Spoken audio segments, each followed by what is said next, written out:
Well, hello and welcome back. Thank you for rejoining us here. We hope that whichever breakout session you were in was absolutely meaningful and helpful, whether you were with Lego Education or you were with Linda or you were with Josh or Jamila. I know that those sessions really got you equipped to take the next steps. We want to thank InStore and all of its partners one more time for today, for putting together today's National Summit on Revolutionizing Education. So far, today has been amazing, enlightening, inspiring, and transformative. I hope you agree with me. Guess what? It's not done yet. We are here now for an inspiring, power-packed closing keynote speaker, and I'm happy to introduce to you Kedda Williams. Kedda is the Deputy Director of the Opportunity Institute's P12 program, where she holds an internal role focused on organizational strategic planning, fundraising, and administration. Kedda's program work includes providing technical assistance and support to state educational agencies, districts, school leadership, research, advocacy, civil rights, and community-based organizations, building and maintaining strategic partnerships, designing and supporting national, state, and regional convenings, and presenting, facilitating, and training on a variety of educational equity issues. Welcome in, Kedda. There's that voice. We are so excited. Thank you for joining us. You missed all the brilliance, Casey. It's done. I bet you've got a lot more in store for us. Thanks, Casey. Thank you so much for the introduction again. Now, what Casey didn't share with you is that I'm from Chicago. And for those of you who don't know, Chicago is the birthplace of house music. We can debate that later, but there's really no debate. And every year we have a huge house music picnic hosted by legendary DJs called The Chosen Few. Well, like many outdoor events that draw tens of thousands of people, the event was moved to virtual this year. So on Saturday, I was jamming in my kitchen, watching and listening to the dance party while cooking. And all of a sudden, I heard the DJ play Dr. Martin Luther King's voice from his I Have a Dream speech over a house beat. I'm dancing and I'm hearing in the background, it's obvious today that America has defaulted on this promissory note insofar as her citizens of color are concerned. Instead of honoring this sacred obligation, America has given the Negro people a bad check, a check which has come back marked insufficient funds. And I stopped and I said, that's it.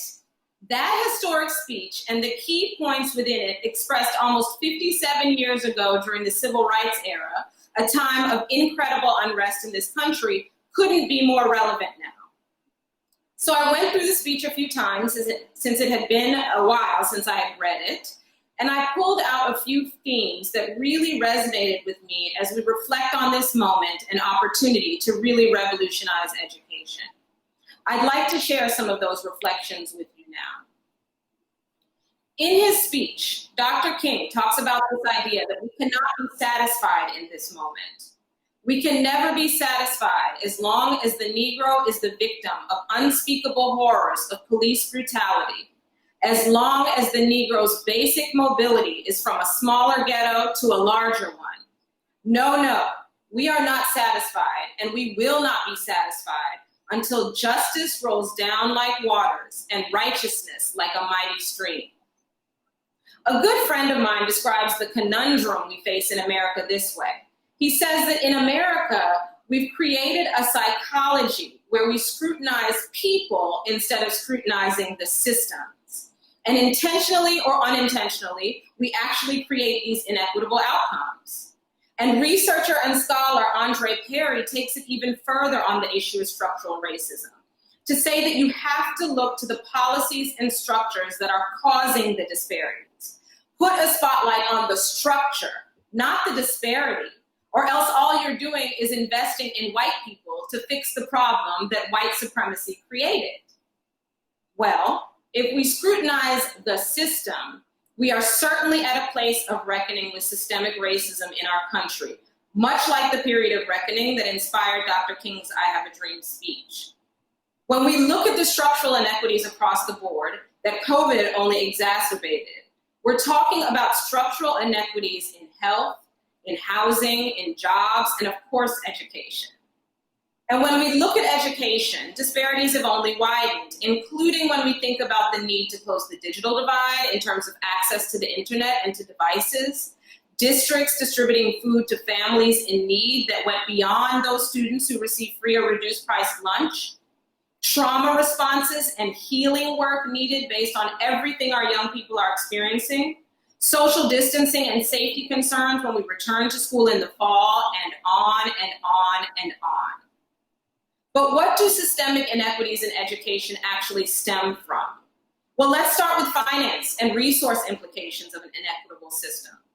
The districts most at risk during an economic downturn like the one we are experiencing share very clear demographic profiles. Their student populations are heavily Black, brown, and low income, and they are all heavily reliant on state aid. More than half of their revenues come from state budgets. The revenues that states raise to fill in the gaps that most often come from income, sales, and energy taxes are much more volatile than property taxes, making them more susceptible to cuts. This puts the low-wealth districts that rely on state aid in a very difficult position. Since basic inequality is an automatic consequence of funding schools in this way, states are forced to play catch-up. They generally try to make up the difference by providing extra state dollars to low-wealth districts, but often this aid is just not enough. The result is that when you get hit with a recession like the one we're in, that gap between rich and poor school districts widens. Cuts to state budgets will fall on most school districts, but those districts that do not rely as much on state funds and instead get significant funding from property tax revenues will see less of a hit. We can actually look back at the Great Recession from about 10 years ago to understand how this will play out.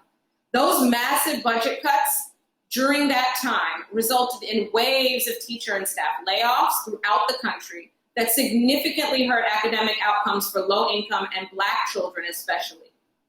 A study by the American Educational Research Association showed that districts with the most severe budget cuts during the recession had the worst testing outcomes. That study closely followed a separate study out of Stanford University that found the achievement gap between Black and white students is caused by concentrated poverty. Meanwhile, there are politicians, policymakers, and pundits who continue to claim that more money won't impact academic outcomes.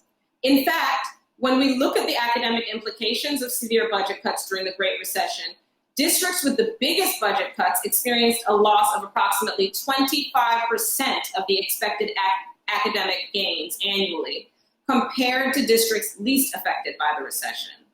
This impact was more severe in districts that were majority poor and at least 39% Black.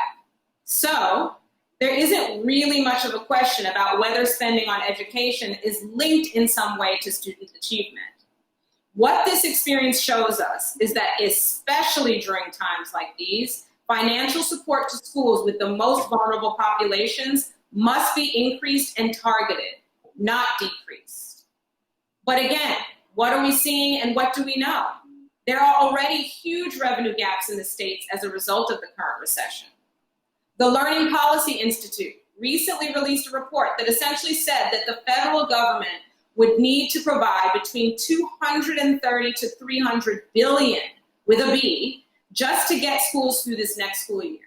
So far, though, only $13 billion for K-12 education has been provided by the feds. As a comparison, during the Great Recession, Congress put $100 billion into schools, and we're nowhere close to that now. According to a story by Education Week, almost half of the nation's 13,000 school districts may be forced to make the deepest cuts to education spending in a generation, slashing programs and laying off hundreds of thousands of administrators, teachers, and other staff to fend off financial collapse brought on by the coronavirus. Over time, we're going to need way more action from the federal government and a stronger federal role in education if we're going to make our way out of this dire situation. And while incredibly important, I don't want to only focus on the school funding aspects of the structural inequities in our education system. The impacts to student learning and progress when you have an inequitable system at its core are major. much more when you're in the middle of a pandemic. There's been a lot of talk, for example, about the COVID slide and the idea that if students continue to lose ground over the summer, they may only return with about 70% in reading gains and 60% in math from missing out on formal instruction.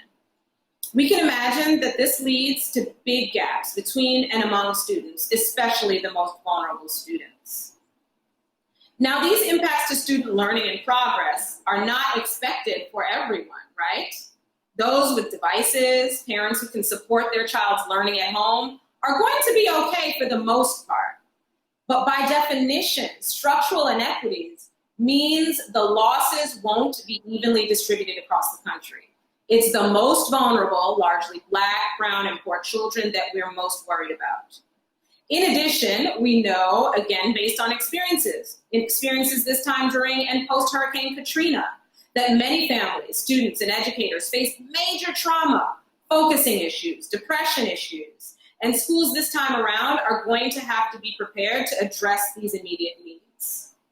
What needs to happen to break down barriers and ensure that every child gets a quality education? Well, Dr. Barber in his keynote gave you a number of these things, but here are some related thoughts. Financing and funding that's equitable and targeted. More effective allocation of resources with equity as the guiding principle. Supports for educators. Engagement of parents, caregivers, families, youth, and educators in the solution. The basic conclusion is clear, particularly in this moment of crisis. Our future demands on an education system that meets the needs of the whole child and delivers on promises of equity. And I'll speak more about this later. To go back to Dr. King's point about not being satisfied or complacent or distracted in this moment, we have to stay alert and aware and guard against policy measures that seek to appease and tinker around the edges instead of advance real, transformative systemic change. As Reverend Dr. Barber shared, systemic racism is far more than tearing down flags and statues. We have to look at the statutes, and we have to push for concrete solutions. If we're saying we need to get rid of something and dismantle these systems, we need to be ready to offer up the replacement. And we have to do this together, which leads me to the second theme I want to highlight here, which is the idea that we cannot walk alone. The marvelous new militancy, which has engulfed the Negro community, must not lead us to a distrust of all white people. For many of our white brothers, as evidenced by their presence here today, have come to realize that their destiny is tied up with our destiny. They have come to realize that their freedom is inextricably bound to our freedom. We cannot walk alone. We cannot walk alone is right, but we must also go beyond performative acts of allyship and walk the walk when we talk about freedom and justice and equity. We cannot walk alone, but we also don't want you to do the work for us. The work to address inequities due to structural racism has to be centered in the people who have been oppressed. This means both substantively, when we think about the equity lens that must be applied to the different systems change, policies, and practices we need to advance, as well as how we approach the process for getting there, making sure that the process and approach always centers the voices of the most disenfranchised. If we fail to do this, we just continue on this path and approach to our education challenges as Black kids being something to be fixed, and even worse, that non-Black people are the ones to fix them. So while the point that Dr. King makes that we can't go alone if we want sustainable change is well taken, there's an equally important case to be made that sustainable change in education and elsewhere necessarily requires centering the voices of those most impacted by the solutions. Those closest to the problem are closest to the solution. When we're developing policy and when we're implementing policy, we cannot lose sight of this. A new education agenda must be rooted in the idea of opportunity for all, with equity and access at the center. This means developing policies in partnership with the community, with an eye toward how these policies will affect students. The focus should be on ensuring that students from historically underserved and under-resourced communities receive the greatest benefit while setting the goalpost as every child having a quality seat in public schools. This is what we mean by education equity and justice. Policymakers, researchers, and advocates should intentionally apply an explicit race and poverty lens to all policies and analysis. This means specifically looking at potential impacts on communities that do not identify as white or that have large concentrations of families with low incomes without conflating the two. And when you're developing and implementing policy with an equity lens, ask yourself, what's the meaningful engagement process you leverage to ensure equity is placed front and center and the lens through which all education efforts happen? What are the specific programs, services, initiatives you develop and implement with equity as the lens? What are the outcomes and results? And how are you utilizing a continuous improvement frame to ensure that a feedback loop is in place to update and adjust course as necessary?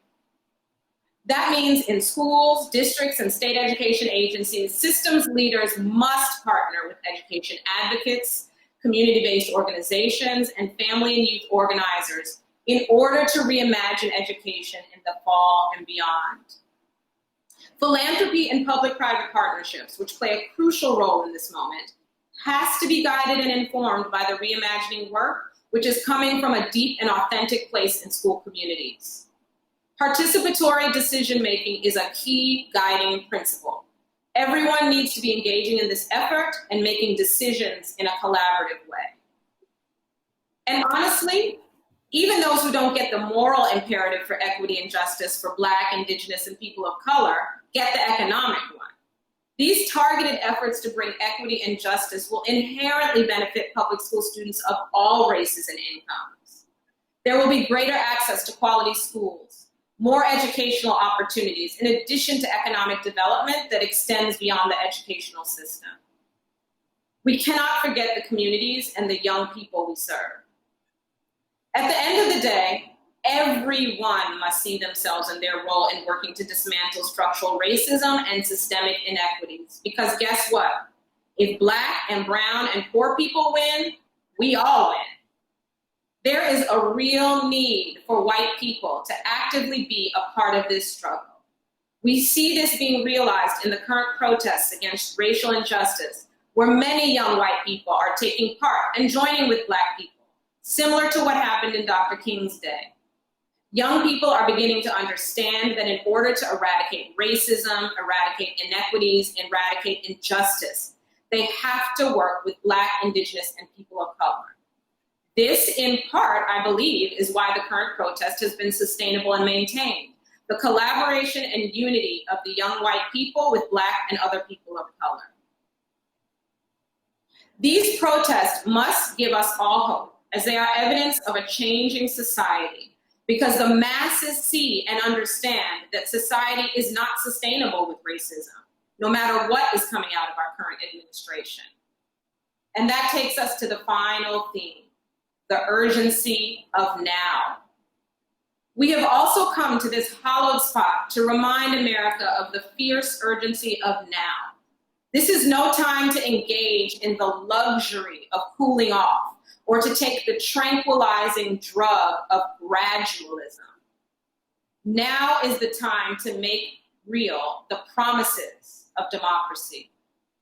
I hope I've made the case at this point for why now is so urgent for real change to happen.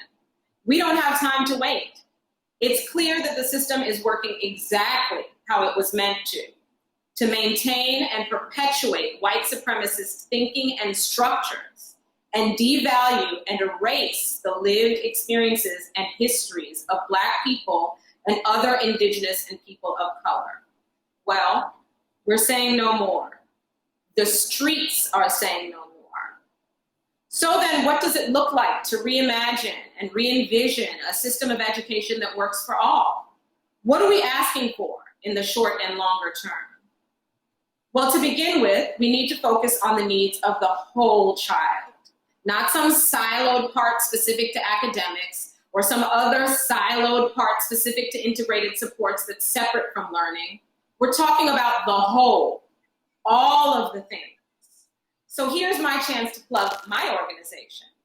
At the Opportunity Institute, along with some of our close national and state partners, we've been doing a lot of thinking on what whole child education with a whole child equity frame looks like.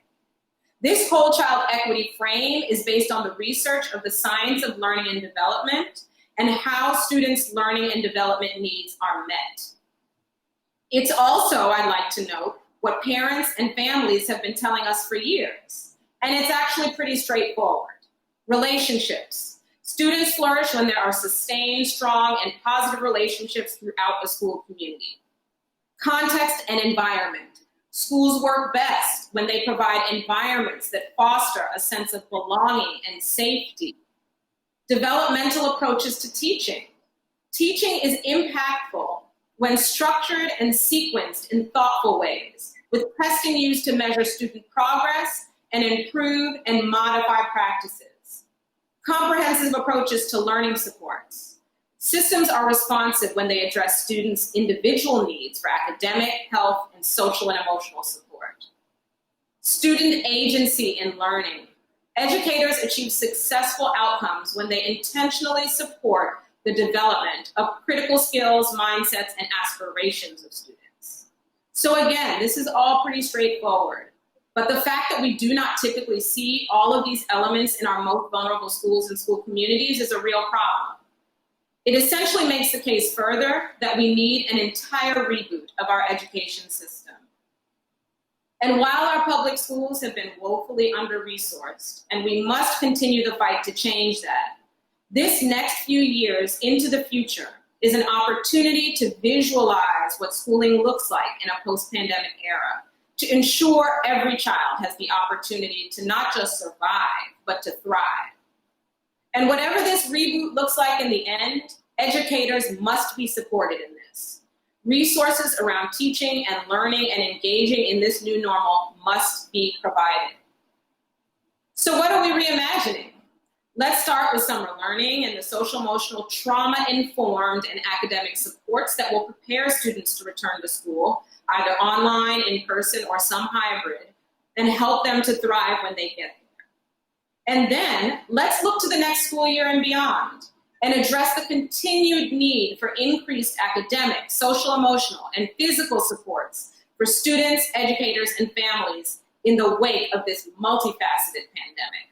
Things like increasing access to counseling and school psychologists for students and educators experiencing grief and trauma, expanding access to after school to meet students and families' needs for childcare, academic and non-academic supports, allocating resources to student populations who need specialized services and were particularly at risk while schools were shut down, such as students experiencing homelessness, students in foster care, English learners, students with disabilities, Indigenous students, and students residing in juvenile justice facilities, to name a few. And finally, implementing tutoring, dropout prevention and re-engagement programs, and accelerated learning and other supports. So let's look to prioritizing education investments so that we can do things like increase teacher pay and attract high-quality teachers, especially teachers of color. Declining salaries and underfunded schools is an explanation that has been given for the significant drop in enrollment in teacher prep programs since 2008. We also know that studies have shown that there is a link between teacher pay and student outcomes. Infrastructure investment. These poor school conditions, dilapidated buildings, poor light and air quality, all have negative effects on student learning. Let's make the capital investments needed and show school communities that student learning is truly valued. Teacher support and professional development. Support for you, educators, to do your jobs have a direct impact on improving student achievement. Let's invest in high-quality coaching programs and mentors for educators, along with other needed supports. Student support services. Most people have acknowledged that there is and will continue to be increased trauma from the experiences of the pandemic. Specialized supports for students, such as school psychologists and social workers, will help reduce the impacts of psychological distress and depression. Investing in healing and mindfulness is crucial as well. Culturally responsive curriculum and instructional materials. One of the first steps to systemic change in our system is to fundamentally revamp the curriculum in schools to reflect the deliberately omitted and minimized history of the Black contribution to the development of America. Rethinking and reimagining education must begin with changing the curricula in the American education system. These investments will make our society inclusive and competitive and level the playing field in terms of opportunities for Black and Brown and Indigenous people. Although K-12 education historically has not been one of the most talked about areas in national elections, the nation is in a unique moment in time. Teacher protests and strikes over the last few years have actually increased public support for teachers and for funding public education. Across the country, people are recognizing that after a decade of disinvestment and defunding education following the Great Recession, the support that students, teachers, and schools need is simply not being provided, and this has to change. So I've now come to the end of my reflection about these times we're in and how the words of Reverend Dr. King could not be more relevant and timely to encourage us to really reimagine the education system that we want to see, feel, and experience. So what better way to end this keynote than to use Dr. King's own words? Now is the time to rise from the dark and desolate valley of segregation to the sunlit path of racial justice. Now is the time to lift our nation from the quicksands of racial injustice to the solid rock of brotherhood. Now is the time to make justice a reality for all of God's children. Now is the time, y'all. Thank you. Wow. Thank you so very much, Kedda, for lighting our fires, for closing us out, for really giving us the charge. Thank you to all of you who joined this discussion. Just like Kedda said, the time is now for transformative change. I've been listening and taking notes alongside of all of you, and I know that today, all of the sessions have filled our heads up with how and filled our hearts up with the passion to go out and do this work. Thank you to NSTOY for putting together the National Summit on Revolutionizing Education. You know, I'll close with this thought. Lots of conversation are dominating the news media and even social media right now about getting schools open and whether we should get schools open. And look, I didn't come today to land on either side of that. But what concerns me in the talk about getting schools open and the push to do so is that I'm worried that underneath it is the tone of how fast we need to return to normal. Let's get back to normal. But I'll say to you this, that if we get back to normal too quickly, we might miss the bright opportunity that's in front of us. We have the chance, especially having come through what we've come through, both the COVID-19 pandemic and this racial awakening in our country, we have the bright opportunity to make some swift and big changes in education that will set up a better future for all Americans. Let's not return to normal too quickly. Today was the day that we started talking about revolutionizing education. We heard Kedda say it, and we heard Dr. Martin Luther King say it. We cannot be satisfied. It's always the right time to push and to drive and to continually think about improving education. One of the things you can do as a participant today is check your email. Right now, NSTOY has sent out a survey for you just so that we can capture the takeaways from today. What are the things that stuck out? What are the things that you learned? Secondly, we heard Kedda say and we heard Martin Luther King say that as we do this work, none of us can walk alone. So I encourage you after today to continue to connect with all of the organizations who've been a part of today: Ed Trust, NEA, Voya, Lego Education, the Poor People's Campaign, the Peace of Mind Campaign, and the Opportunity Institute. Connect with all of those organizations. And if you want to continue to connect with NStory, perhaps you'll consider joining us on a much deeper dive of all of these topics by attending the National Teacher Leadership Conference, which begins tomorrow from July 8th to the 10th. This conference will push you out of your comfort zone and connect you with change makers to revolutionize education. Just search NStory online.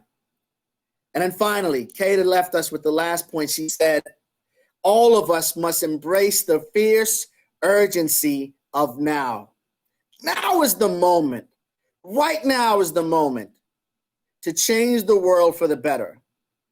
But as we look at huge problems like addressing structural racism, we might think that they're too huge. And I remember the words of one of my favorite poems that says, I am only one, but guess what? I am one. And I cannot do everything, but I can do something. And the fact that I can't do everything will not allow me to refuse to do the something that I can do. Everybody on this call, all 730 of you can do something. So take what you've learned today, go out and put it into practice. Let's change education. Let's change the world. Good luck to all of you.